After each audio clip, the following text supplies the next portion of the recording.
On my 16th birthday, my parents kicked me out for my pregnant sister and lied to everyone about why. But I finally fought back. My sister Carla, the golden child, is pregnant, and suddenly, I'm out of there. It wasn't like a discussion or anything. It was like a quick meeting with HR where they tell you you're fired. No emotions, no second thoughts. They just sat me down, looked me straight in the face, and said, "You're going to live with Aunt Lydia." I didn't even get a say. I couldn't believe it. It was my birthday, and they couldn't even wait until the next day to throw me out. Now, I've always known Carla was the favorite, okay? She's 22, expecting a baby, and for as long as I can remember, she's been the center of their world. But this? I wasn't expecting much for my birthday, but getting kicked out of my own room to make space for her unborn baby? Yeah, that's a new low. They didn't even try to soften the blow. No, hey, we know this is tough, but we love you or anything like that. Just, we need your room for the baby. Pack your stuff. And I didn't get it at first. Like, okay, fine, Carla's pregnant, but we have a guest room. Why can't they just turn that into the nursery? When I asked, they just kind of looked at each other. Then, finally, it came out. Matt needs a place to stay too. Matt, Carla's boyfriend, the guy's like 25 and has his own place, but somehow my parents decided he needed to move into our house too. So yeah, the guest room went to him and the baby, my room, and me, shipped off to Aunt Lydia's, like an old piece of furniture no one wants anymore. I guess I could have fought harder, but what's the point? I've been dealing with this kind of crap my whole life. I've learned to expect nothing from them, because every time I've hoped for even the tiniest bit of love or attention, they let me down. This wasn't a surprise. It was just another reminder that to them, I'm always going to be second place to Carla. Always. The worst part? Carla didn't even bother showing up for this family meeting. Yeah, I get it. She's pregnant and probably didn't want to deal with the awkwardness, but still, it's not like we ever had a super close relationship, but this? It felt like she was just too okay with me being booted out to make space for her new little family. Like she couldn't even face me while our parents were basically kicking me out of my own home. When I went upstairs to pack, it didn't feel real. I'd spent my whole life in that room. Every crappy little birthday I'd had, every time I tried to avoid my parents' drama, I'd go up to that room and just zone out. And now, just like that, it wasn't mine anymore. I started throwing stuff into a suitcase, not even sure what I was packing. It felt weird, like I was moving out of my life, not just my room. And it wasn't like my parents helped or anything. They just watched, like they were waiting for me to hurry up so they could get on with their day. They offered to drive me to Aunt Lydia's, like it was some kind of favor. I could have walked, honestly, but at this point, I was too tired to fight it, so I just let them drive me. The whole time in the car, they acted like we were on some normal trip. My mom was talking about dinner plans, like she hadn't just told her son he wasn't welcome in his own house anymore. When we finally pulled up to Aunt Lydia's, there was no emotional moment or anything. They didn't even pretend to care, just a quick, "Here we are, see you later," before they drove off. Aunt Lydia, on the other hand, looked at me like I was some stray dog that had been left at her doorstep. Not in a bad way. More like she was about to take me in and give me the love I'd been missing out on my whole life. She hugged me as soon as I got out of the car. The difference between her and my parents was so obvious. She actually cared, I could feel it. She didn't even need to say anything, but when I told her what happened, she was furious. When I laid it all out for her, the birthday, the eviction, the baby room stuff, she couldn't believe it. I think at first she thought I was exaggerating, but once I told her the whole story, she got quiet. Like she was processing the level of messed up that this situation was. Then, without saying a word to me, she grabbed her phone and walked into the other room. I couldn't hear much, but I knew she was on the phone with my dad because her voice went from calm to super angry in about 2 seconds flat. And that's not like Aunt Lydia at all. She's usually so chill, the type of person who never raises her voice. But whatever my dad said to her must have really pushed her buttons, because I've never heard her yell like that before. When she came back, her face was still red, and she looked pissed. She sat down, took a deep breath, and told me what had gone down. Apparently, my dad had told her that I wanted to move out, that I was excited to stay with Aunt Lydia for a while, like I'd volunteered to give up my room for the baby. That's why Aunt Lydia didn't question anything when they asked if I could move in. She thought I was the one who wanted to leave. I just sat there stunned. I mean, I always knew my parents weren't great, but this, lying to my own aunt to make themselves look better, that was a whole new level of low. Aunt Lydia apologized to me over and over again, saying she would have never agreed to it if she knew the truth. She said she couldn't believe my parents would treat me like that and that I was welcome to stay with her for as long as I wanted. Honestly, I didn't even know what to say. It felt good to be somewhere where I wasn't treated like garbage for once. But at the same time, I couldn't stop thinking about how messed up my parents were. They didn't even care about me enough to tell the truth. They just wanted me out of the way, and they didn't care how it happened. I went to bed that night in Aunt Lydia's spare room, and for the first time in a long time, I didn't feel like I had to walk on eggshells around anyone. I wasn't scared of what mood my mom or dad would be in, or worried about Carla getting all the attention. It was peaceful. But there was this weird empty feeling too, like I'd lost something important, even if that something wasn't that great to begin with. In the end, I guess getting kicked out wasn't the worst thing that could have happened to me. At least now I was with someone who actually gave a damn. But still, it hurt knowing that your own parents would rather lie and shove you out of the house than deal with you. That sticks with you. All right. So I'm living with Aunt Lydia now, and I've got to say, it feels weird, not in a bad way, but it's just different, you know? I mean, I've lived my entire life under my parents' roof, even if it was a crappy situation most of the time. And now here I am in a house where someone actually wants me there. It's almost too much to handle. Aunt Lydia has been super welcoming, like she's really trying to make sure I feel at home. The first couple of days, she went out of her way to make me feel comfortable, like making me breakfast, asking if I wanted to redecorate my room, stuff like that. It's nice, but honestly, it felt strange at first. I'm not used to anyone caring about what I want. I was so used to just fading into the background at home, and now suddenly, here's someone paying attention to me. But I'll admit, it took me a while to get used to it. Like the first morning after I moved in, I came downstairs, and Aunt Lydia had made this huge breakfast. I'm talking pancakes, eggs, bacon, the whole deal. She smiled at me and said, "I thought you could use a good breakfast to start the day." And I just kind of stared at it, like I didn't even know what to do with it. At home, I was lucky if I got a piece of toast before I ran out the door for school. I sat down, ate a bit, and Lydia kept asking me about my plans for the day. And honestly, I didn't have any. I was just trying to wrap my head around everything. The whole moving out thing, my parents not even bothering to check on me. It was all still sinking in. I mean, yeah, I didn't want to live with them anymore, but it's still weird to think about how fast they were willing to throw me out. After breakfast, Aunt Lydia had to go to work, so I was left alone in the house. That was another thing that felt strange. I was just there, no one telling me what to do, no one hovering over me or ignoring me like my parents did. It was quiet, and for the first time in a long time, I didn't feel like I had to constantly be on edge. So, I decided to make a post online about my story, just to get it out. But then, that afternoon, things got interesting. I was just chilling on the couch, minding my own business, when my phone buzzed. It was a text from my mom. Now keep in mind, this was like 2 days after they'd kicked me out, and they hadn't said a word to me since. So, I was kind of curious to see what she had to say. The text, "We need to talk." That's it. No how are you doing? Or are you okay? Just a cold, robotic "we need to talk." Honestly, I wasn't sure if I should even bother responding, but curiosity got the best of me, so I replied, "About what?" What followed was a bunch of texts from my mom about how I embarrassed the family by posting online. Apparently, some of my extended family had seen the post, and it had caused a bit of a stir.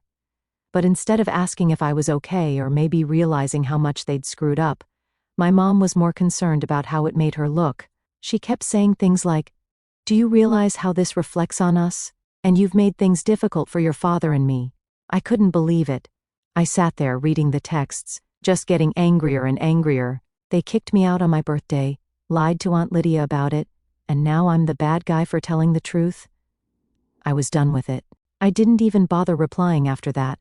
I just threw my phone on the couch and tried to distract myself by watching TV. Later that evening, Aunt Lydia came home, and she could tell something was up. I guess I wasn't doing a great job of hiding how pissed off I was. She sat down next to me and asked if I was okay. And at first, I didn't want to burden her with all this, but she's got this way of making you feel like it's okay to talk, you know? So, I told her about the texts from my mom, how they were more concerned about their reputation than what they'd actually done to me. Aunt Lydia didn't even flinch. She just nodded and said, "That sounds exactly like your parents." I laughed a little because, yeah, it was spot on. Then she said something that really hit me. "You don't owe them anything, you know. You're not responsible for their reputation or how they feel. You're allowed to be angry," and that's when it clicked. I was angry.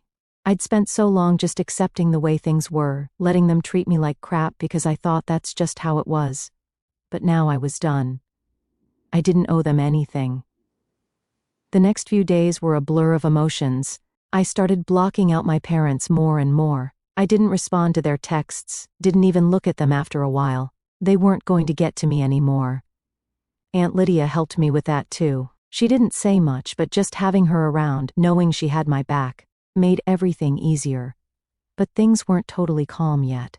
A few days later, I was at school, just trying to get through the day, when I noticed my parents had shown up.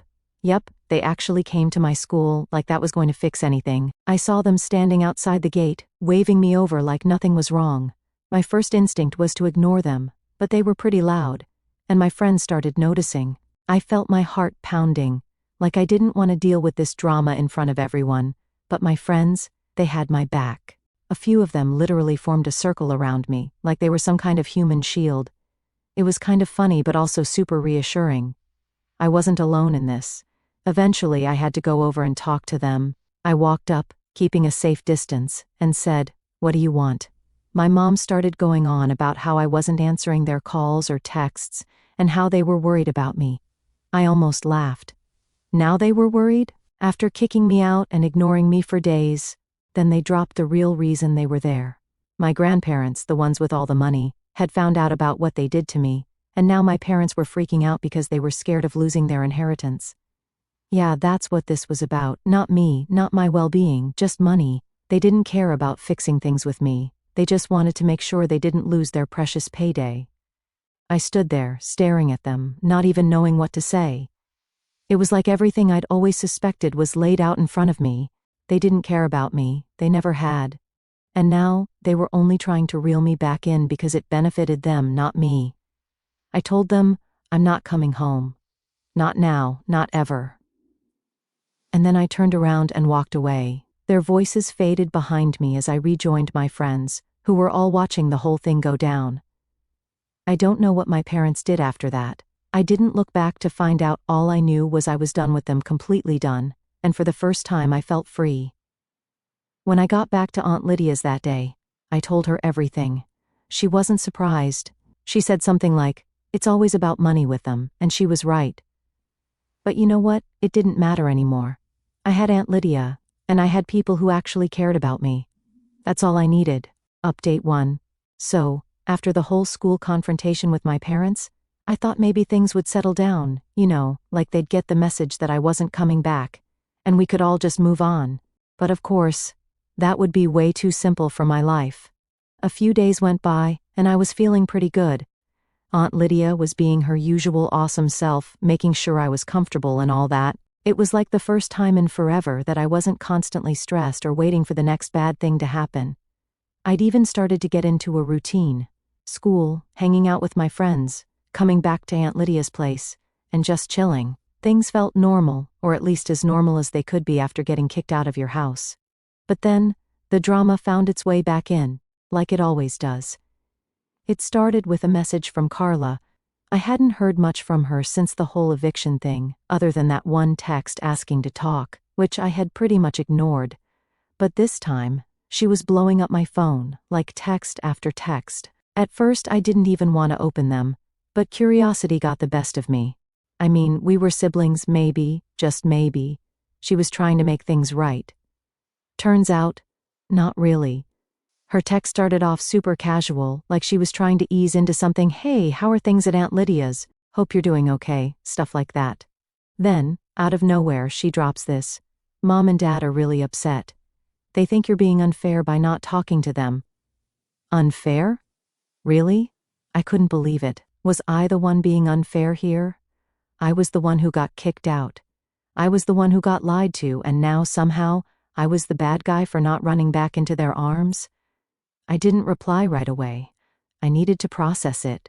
I wasn't even angry at this point, more like exhausted. It was like every time I thought I'd escape the drama, they found a new way to drag me back in. I was pacing around the living room, trying to decide what to do, when Aunt Lydia walked in. She took one look at me and knew something was up. "What's wrong?" she asked, sitting down on the couch. I showed her the texts from Carla, and she just shook her head. "They're trying to guilt trip you. Classic." And yeah, she was right. My parents were pros at the guilt game, and it seemed like they'd roped Carla into it now. But what really got to me was the next part of Carla's message. She said, "You know, it's not too late to fix things. If you come home, we can all move past this. Mom and Dad are ready to talk." Move past this? Like what, pretend it never happened? Go back to living in a house where I didn't matter? Where I was just the extra kid they barely tolerated? No thanks. Aunt Lydia must have seen how frustrated I was getting because she put a hand on my shoulder and said, "You don't owe them anything, you know that, right?" And that's when it hit me. I didn't owe them anything. I didn't need to fix things. I didn't need to go back to that toxic situation just to make them feel better. It was like this weight lifted off my chest, and I realized I could actually say no. I could choose not to go back. I grabbed my phone, ready to respond to Carla. But then I hesitated. What was I supposed to say? I didn't want to come off as harsh, but I also didn't want to let her think I was caving to their guilt trip. So I kept it simple. "I'm not coming back. I'm happy here." I hit send and waited. And waited. She didn't reply right away, which was honestly a relief. I was tired of the back and forth. I thought maybe that would be the end of it, but no, not even close. A few hours later, my phone buzzes again. This time, it's my mom. She sent this long message about how I was tearing the family apart and how I needed to come home to make things right. It was filled with all this guilt-heavy language about family bonds and forgiveness, like I was the one who needed to apologize. I couldn't believe it. My mom was actually trying to make me feel bad for standing up for myself. She went on and on about how it was time to let go of the past and move forward together. But all I could think about was how they never once took responsibility for what they did. They never said sorry for kicking me out, never admitted they were wrong. All they cared about was making it look like everything was fine again. I was about to respond when Aunt Lydia chimed in again. "Do you really need to reply to that?" And she was right. I didn't. What was the point? It wasn't like anything I said was going to change their minds. They weren't looking for an actual conversation, they just wanted me to fall back in line. So I didn't reply. I blocked my mom's number. I know it sounds harsh, but I was done playing their game. I was done letting them mess with my head. The next day at school, I felt weirdly free, like I'd finally broken away from all the nonsense. My friends were supportive too. They knew what was going on and kept checking in on me, making sure I was okay. It was nice having people around who actually cared. But, of course, my parents weren't done. Later that week, Aunt Lydia got a call from them. I wasn't in the room, but I could hear bits and pieces. My dad was talking about family responsibilities and being mature, which was pretty ironic coming from the guy who literally kicked his kid out to make space for his grandkid. When Aunt Lydia hung up, she looked at me and said, "They're still trying to get you to come home, but don't worry, I shut it down." She told them straight up that I wasn't going back and that they needed to stop pushing me. She even threatened to get a lawyer involved if they kept harassing me, which I didn't even know she could do, but apparently, she was serious about it. And honestly, that made me feel safer than I had in a long time. So, that's where things stand now. My parents have gone radio silent since Aunt Lydia's threat, and I haven't heard a peep from Carla either. It's been quiet, almost too quiet, but I'm not complaining. For once, I feel like I have control over my life, and that's something I never thought I'd have.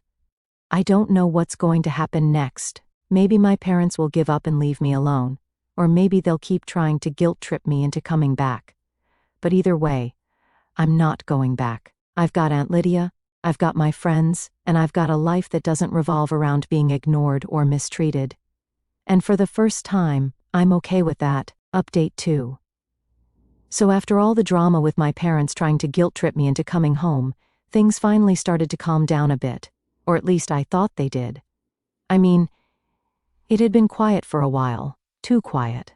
My parents went radio silent after Aunt Lydia's warning, and I hadn't heard from Carla since I told her I wasn't coming back. For a minute, I actually thought that maybe, just maybe, They'd backed off for good. But of course, nothing stays calm for long in my life. One evening, Aunt Lydia and I were just hanging out in the living room, watching TV. It was one of those rare moments where I felt, I don't know, peaceful, like everything was normal, or at least as close to normal as it gets. I wasn't thinking about my parents, school, or any of the usual crap. It was just me and Aunt Lydia, watching some mindless show, and I was actually relaxed. Then my phone buzzed. I ignored it at first, I didn't want to ruin the moment. But it kept buzzing, over and over. Finally, I grabbed it, and saw it was Carla again. At first, I thought it was going to be more of the same. Her telling me how unfair I was being, how I needed to talk to Mom and Dad, blah blah blah. But this time, the texts were different. She wasn't mad. She wasn't trying to guilt trip me. Instead, she was apologizing, like full-on apologizing. "I'm sorry for everything," she wrote. "I should have stood up for you." I stared at the screen, not sure how to react. I mean, after everything, why now? Why was she suddenly sorry? Then she kept going, "I didn't know they were going to kick you out. They told me you wanted to leave. I didn't think it would go this far." Now that threw me off. I knew my parents lied about a lot of things, but I had no idea they'd lied to her too. Carla kept texting, explaining that our parents had spun some story about how I wanted to move in with Aunt Lydia, that I was totally on board with the whole thing, and she believed them. She even told me that she thought I was being selfish by not helping with the baby, which is why she didn't fight back when they kicked me out. She didn't realize how bad it actually was for me until she saw the stuff I posted online. It was a lot to take in. Aunt Lydia must have noticed the look on my face because she paused the show and asked, "What's going on?" I handed her the phone, not really sure what to say. She read through the texts, her face going from curious to a little surprised. "Well, that's something," she said, handing the phone back to me. "What are you going to do?" And honestly, I didn't know. Part of me was still angry at Carla, even though I could see that she'd been lied to just like I had. But another part of me, well, I felt bad for her. She was in a messed up situation too, dealing with all the pressure from our parents, the pregnancy, the lies. Maybe she wasn't the bad guy I thought she was. So I texted her back. I didn't jump right into forgiveness or anything, but I told her I appreciated the apology. I said I needed time to process everything, but that I wasn't mad at her anymore. That felt like the right thing to say. Honest but not too harsh. Then Carla hit me with another bomb. She told me she was planning to move in with Matt, her boyfriend, and that she didn't want to live with Mom and Dad anymore either. Apparently, things had been getting really tense at home since I left, and she was feeling trapped. She said, "They're trying to control everything, and I can't take it anymore." That made me pause. For so long, I thought Carla was the golden child, the one who always got everything she wanted from our parents. But now, hearing her side of things, it sounded like she was just as much a victim of their control as I was. It was weird, like I'd been seeing everything through this one lens, and now that lens was cracking, and the truth was a whole lot messier than I thought. She kept texting, saying how she felt bad for not standing up for me sooner, how she wished she'd done something before it got to this point. And for the first time, I felt like maybe we were on the same page. Maybe we weren't enemies after all. That night, I didn't sleep much. I just kept thinking about everything, about how messed up our family really was. It wasn't just me versus them anymore. Carla had her own struggles, and even though she'd let me down before, she was trying to make things right now. That had to count for something, right? The next day, I decided to meet up with Carla. I wasn't sure what was going to happen, but I figured we needed to talk face to face, not just over text.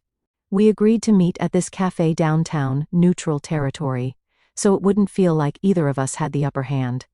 When I got there, she was already sitting at a table by the window looking nervous. That was weird to see too. Carla, the confident one, actually looking anxious. I sat down and for a few seconds we just kind of stared at each other, not really knowing how to start. Finally, she broke the silence. "I'm really sorry," she said, her voice quieter than I'd ever heard it. "I didn't know how bad it was for you. I was so wrapped up in my own stuff I didn't even notice." I nodded, not really sure what to say yet. It was hard to be mad at her when she was sitting there, looking genuinely sorry. I didn't know they were going to do that to you," she continued. "And when I found out, I didn't know what to say. I didn't know how to fix it. There it was. That guilt I knew she'd been carrying around. And maybe that was what I needed to hear. That she did feel guilty. That she knew she'd messed up. "I'm not mad at you anymore," I finally said. "I get it. They lied to you too. But I'm not coming back home, Carla. I can't." She nodded, tears in her eyes. "I wouldn't expect you to. I'm leaving too. I can't live with them anymore. They're trying to control everything about the baby. About Matt, about me. I just can't do it." We sat there for a while talking about everything. About our parents. About how things had gotten so bad. About what we were both going to do next. It was strange, but in a way, it felt like we were finally on the same side. For the first time, I felt like Carla actually understood me. When we finally left the cafe, I didn't feel completely at peace, but I felt like we'd taken a step in the right direction. Things weren't perfect, but they didn't need to be. For now, I was just glad that Carla and I were talking again, and that maybe, just maybe, we could start to fix what was broken. That night, when I got back to Aunt Lydia's, I told her everything that had happened. She smiled, nodded, and said, "Sometimes it takes hitting rock bottom for people to see things clearly." And maybe she was right. Maybe Carla and I had both hit that point, but at least now we were climbing out of it together. Update 3. So, after that meetup with Carla, things got, well, complicated, but also kind of clearer at the same time, if that makes any sense. I thought maybe after talking things through with her we could just move on, go our separate ways, and leave all the family drama behind us. But of course, that's not how life works. Especially not in my family. A few days after I met Carla, Aunt Lydia and I were having one of our usual chill evenings. We'd just finished dinner, and I was getting ready to head up to my room when there was a knock at the door. Now this doesn't sound like a big deal, but Aunt Lydia never has visitors at night, like ever. She's a quiet person, and her friends usually drop by during the day.